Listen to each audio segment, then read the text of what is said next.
how to deactivate Facebook account.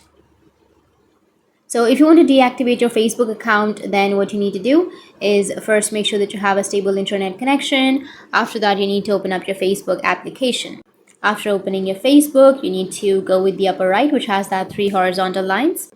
After that, scroll down, go with settings and privacy, and tap on settings.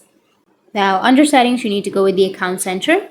Under account center, if you want to deactivate, then you need to go with personal details.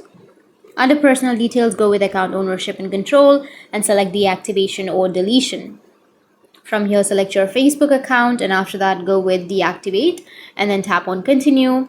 And after tapping on continue, it will ask you if you want to continue again, because if you've created any pages, then those pages will also be deleted. So make sure that you choose your decision wisely, and after that go with continue. And after tapping on continue, it will ask you for a reason and for your Facebook password, and after entering your password and your reason, you need to go with continue and your account will be deactivated.